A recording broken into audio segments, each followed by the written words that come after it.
Morning class. आज हम संयुक्त व्यंजनानी कराएंगे जो कि आपकी किताब है नव संस्कृतम। इसमें अध्याय 2 है जो कि पेज नंबर 13 पर है। संयुक्त व्यंजन वह व्यंजन कहलाते हैं जिसमें एक वर्ण जो है वो स्वर रहित बिना स्वर के होता है और दूसरा व्यंजन जो होता है वह स्वर रहित होता है, तो उसे हम संयुक्त व्यंजन कहते हैं। जैसा कि इसमें परिभाषित भी किया गया है। संयुक्त व्यंजनानी लिखा हुआ है जब कोई स्वर रहित व्यंजन जब कोई स्वर रहित यानी बिना स्वर के व्यंजन दूसरे व्यंजन से मिलकर एक कर दिया जाता है तो वह संयुक्त व्यंजन कहलाता है। जब कोई स्वर रहित यानी बिना स्वर के व्यंजन दूसरे व्यंजन से मिलकर के एक कर दिया जाता है तो उसे संयुक्त व्यंजन कहते हैं। वर्ण विच्छेदा तथा वर्ण संयोजनम। बच्चों, वर्ण विच्छेद तो आप अच्छे से जानते होंगे क्योंकि आपने हिंदी में भी किया होगा। वर्ण विच्छेद इसे और अच्छे से बता दे रहे हैं। शब्द के अक्षरों को क्रम से पृथक करने की प्रक्रिया को, शब्द के अक्षर यानी वर्णों को क्रम से पृथक अलग करने की प्रक्रिया को वर्ण विच्छेद या वर्ण विन्यास कहते हैं। जैसे कि आपको एक उदाहरण में बता दे रहे हैं, जैसा कि मैंने लिखा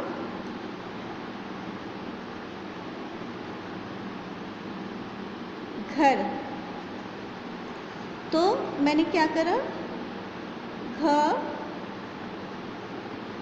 प्लस अ प्लस र प्लस अ। यहाँ पर आपको पता ही है कि जो हल वाले व्यंजन होते हैं वो जो है वह आधे होते हैं और जब वो स्वर के साथ मिल जाते हैं तो वह पूरा रूप ले लेते हैं। जैसे घ प्लस आ यानी घ प्लस आ क्या है, घा हो जाएगा। घ प्लस अ क्या है, घ हो जाएगा। र प्लस आ क्या है, र हो जाएगा। ठीक है, घ प्लस आ घ और र प्लस आ यानी रा, तो मिलकर के क्या हो जाएगा, घर हो जाएगा। बच्चों, जब भी व्यंजन लिखे जाते हैं तो वो स्वर की सहायता से लिखे जाते हैं। जैसा कि मैंने बोला क, तो मेरा कहने का मतलब क बोल रही हूँ तो इसको कैसे लिखेंगे, जब इसका वर्ण विच्छेद करेंगे क प्लस आ, यानी हमारे साथ एक स्वर लगा ही होता है। और ये हल का मतलब होता है कि वह जो व्यंजन है वह आधा है। ठीक है बेटा, समझ में आ गया होगा। अब इसे देखिए, शब्द के अक्षरों को क्रम से पृथक करने की प्रक्रिया को वर्ण विच्छेद या वर्ण विन्यास कहते हैं। इसके विपरीत वर्णों को मिलाकर शब्द बनाने की प्रक्रिया को वर्ण संयोग या वर्ण संयोजन भी कहते हैं। जैसे यहाँ पर पृथक कर दिया, विदिता है, वहाँ पर छोटी की मात्रा व प्लस ई, दा पर छोटी की मात्रा है तो बाद में ईल की मात्रा लगाएंगे। दा प्लस ई, छोटी ई लगा देंगे, प्लस दा प्लस आ, बड़ा आ। तो जहाँ पर भी आपको ये पता ही है कि जो व्यंजन है वह हमेशा जो है स्वर की सहायता से लिखे जाते हैं, लेकिन इसमें स्वर लगा ही है तब आप आ नहीं लगाएंगे। और अगर स्वर की मात्रा कोई भी नहीं है तब आप छोटा आ का प्रयोग करेंगे। इसी तरह से क्या हो गया, इसका वा प्लस ई वी, दा प्लस ई दी, ता प्लस आ ता, वी दी ता। ठीक है, विदिता हो जाएगा। अब वर्ण संयोग क्या हो गया, वर्ण संयोग ये हो गया, यानी शब्द पूरा बन गया तो क्या हो गया, ये वर्ण संयोग हो गया। वर्णों का मिलना वर्ण संयोग कहलाएगा। और वर्ण का विच्छेद करना, वर्णों को अलग अलग पार्ट में कर देना, वह वर्ण विन्यास कहलाता है। कुछ संयुक्त व्यंजन इस प्रकार हैं, आपको पता ही है कि संयुक्त व्यंजन कौन कौन से हैं। छ, त्र, ज, घ, द्वे, ध, ये संयुक्त व्यंजन हैं। अब इसे कैसे करेंगे, क प्लस शा प्लस आ। तो आपको ये पता होना चाहिए, जब भी व्यंजन हम लिखते हैं संयुक्त व्यंजन में तो पहली पाई जो होती है, पहला जो वर्ण होता है वह आधा होता है और दूसरा वर्ण जो होता है वह पूरा होता है, इसीलिए यहाँ पर स्वर लगा है। दो वर्ण से मिलकर बना है ना श, तो का प्लस शा, कक्ष। ठीक है, छ हो जाएगा प्लस आ। अब ये जो आधा है इसके लिए हमें आ का स्वर नहीं, आ का प्रयोग नहीं करना है, बल्कि बाद वाले के लिए आ का प्रयोग करना है। जब भी संयुक्त व्यंजन मिलते हैं तब पहले वाले वर्ण में आ का प्रयोग यानी स्वर का प्रयोग नहीं करते, बल्कि दूसरे वाले वर्ण में स्वर का प्रयोग करते हैं। जैसे त्रा लिखा है, ता आधी पाई में गिना जाएगा और रा जो है पूरी पाई में गिना जाएगा। ता प्लस रा प्लस आ, यानी ये आधा यह पूरा, और जब पूरा हो जाता है तो इसका मतलब है कि इसके साथ स्वर लगा हुआ है। इसी तरह से ज है ज प्लस ये, तो क्या हो जाएगा प्लस आ, तो ये पर क्या हो जाएगा आ लग जाएगा यानी स्वर हो जाएगा। इसी तरह से ध है द प्लस ये प्लस आ, ढ हो जाएगा। द प्लस व प्लस आ, देखिए द्व लिखा हुआ है तो दा पूरा है, लेकिन इसको जब हम वर्ण विच्छेद करते हैं तो इसकी पाई कैसी हो जाती है, ये आधे में हो जाता है और ये जो है पूरी पाई में हो जाएगा, यानी इसके साथ हमें स्वर जोड़ देंगे। देखिए ध्यान से, दा ये आधी पाई में हो गया क्योंकि इसमें हलंत है। हलंत का मतलब है कि वर्ण जो है वह आधा है, और जब उसके साथ वा मिला है तो वह पूरी पाई में हो गया यानी पूरा वर्ण है। और वा प्लस आ, यहाँ पर क्योंकि ये पूरा हो गया इसलिए हमें आ लगाना है। अब कहीं पर भी संयुक्त व्यंजन आ जाएंगे और वर्ण विच्छेद करना होगा तो संयुक्त में पहला वाला जो वर्ण है बेटा आप क्या करेंगे, उसको आधी पाई में लिखेंगे, मतलब आधे में लिखेंगे, उसके बराबर स्वर नहीं लिखेंगे, बल्कि जब दूसरा उसका वर्ण लिखेंगे, जैसे आपने शा का लिखा का और शा, ये आधी पाई में है और ये पूरी पाई में, यानी ये पूरा है, इसके बराबर आपने स्वर लिखा। इसी तरह से आपको बता दिया द्व है द प्लस व प्लस आ, ये पूरा हो जाएगा, ये वाला वा जो है ये पूरा हो जाएगा, इसलिए हमने स्वर लिख दिया। अब है दद है द प्लस धा प्लस आ, जैसे भी हम उच्चारण करेंगे तो दध बोलेंगे, दध में उच्चारण, धा का उच्चारण ज़्यादा हो रहा है ना, तो इसका मतलब है कि उसके साथ स्वर लगा हुआ है, और दा जो है वो आधी पाई में यानी आधा हो जाएगा। ठीक है, द्र है द प्लस र प्लस आ, जैसे द्र बोला रा पर आ का स्वर आ रहा है, यानी आ का जो है वो आ स्वर लगेगा। अब इसी तरह से उदाहरण पढ़ लीजिए, क्षमा है, रक्षका है, रक्षा है, क्षत्रिया है, अक्षराम है। अत्र पुत्रः मित्रम पत्रम पवित्रम, ज्ञानम विज्ञानम, आज्ञा संज्ञा यज्ञ, उद्धानम यद्यपि, उद्यमा उद्योगः, विद्या द्वारम, द्वंद्वम द्वितीया द्वेष विद्वान, युद्धम वृद्धा क्रोधा क्रोधा, उद्धारम बुद्धा, द्रुपदा द्रौपदी, इंदिरा द्रुम द्रविड़ा। देख लीजिए इसमें सारे जो वर्ण हैं, इसमें पहले वाले वर्ण में ये वाला पहला वर्ण है जिसमें द्र है वो संयुक्त है, और युद्ध में द और धा जो है ये संयुक्त है, दा में वा ये संयुक्त है। इसी तरह से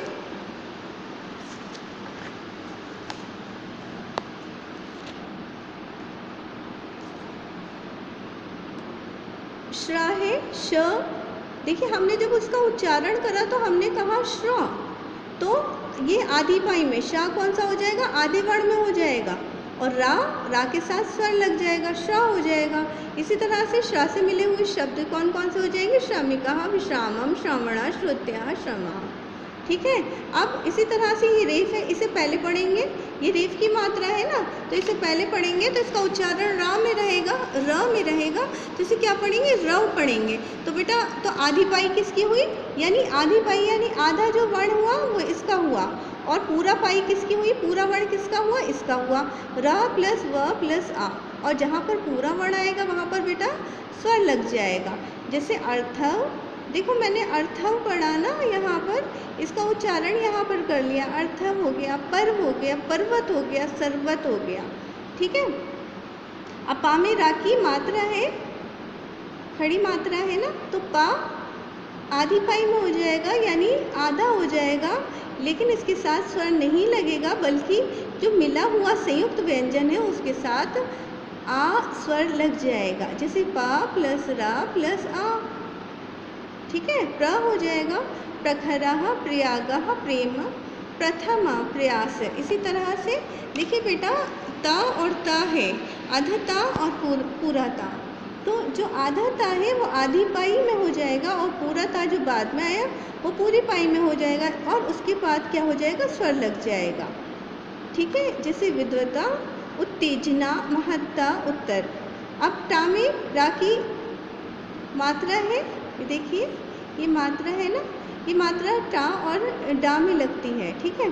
तो इसी तरह से ट प्लस रा और जो ये मात्रा आ गई र की, ये पूरी पाई में हो जाएगा। इसी तरह से राष्ट्रम, उष्ट्रः, राष्ट्रम। अब शब्द ज्ञानम देख लीजिए।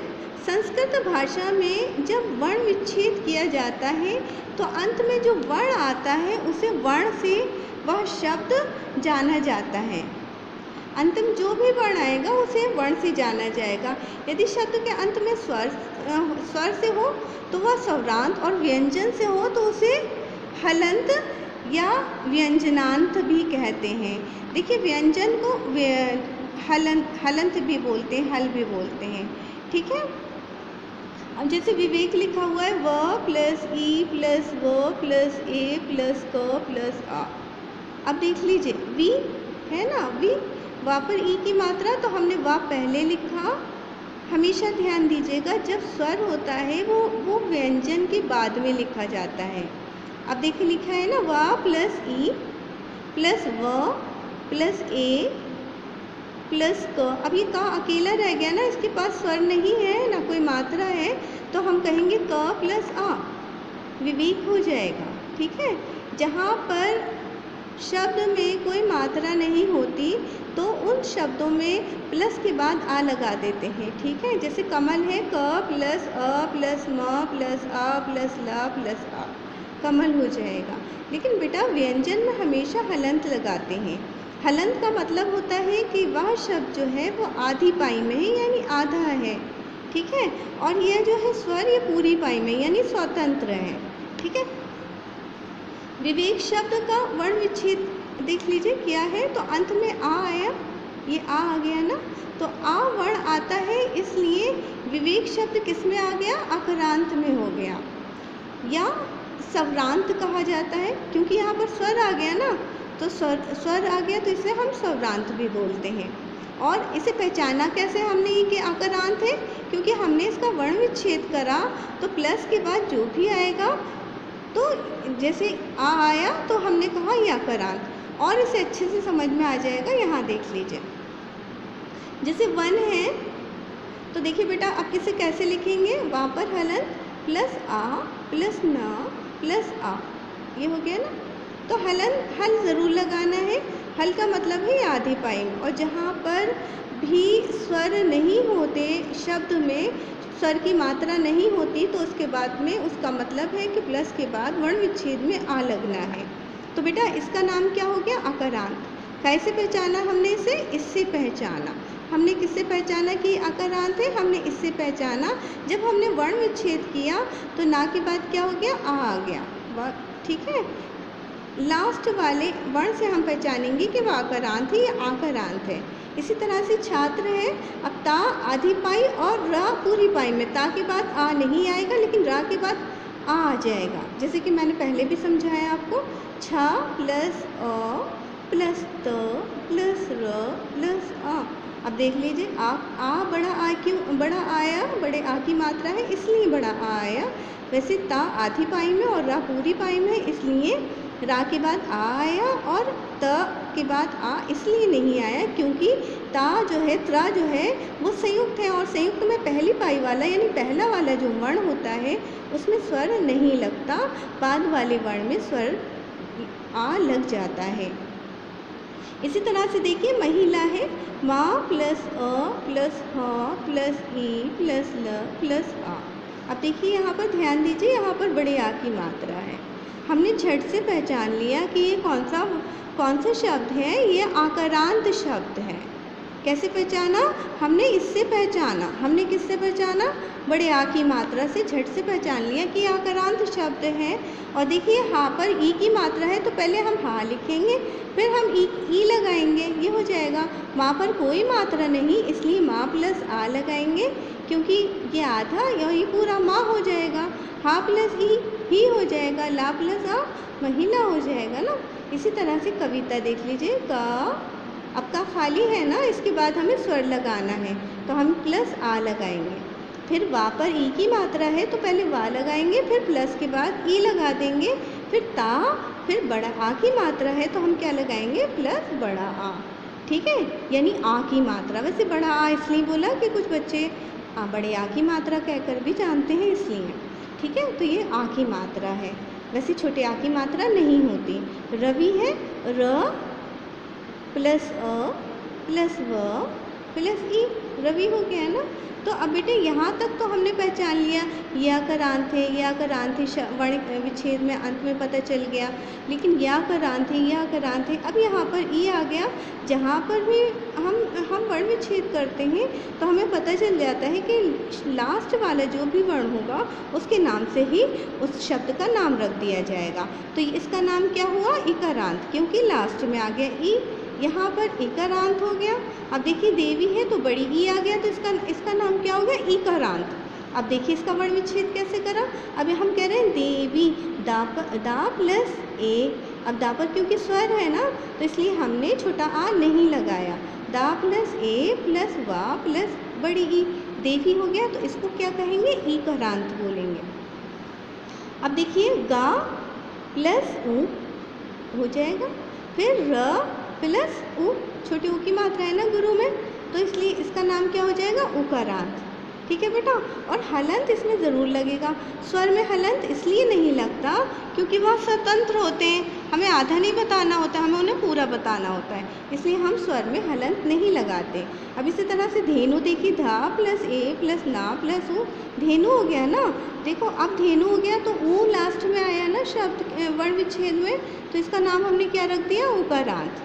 ई से इकारांत, बड़ी ई से ईकारांत, छोटे ऊ से उकारांत हो गया।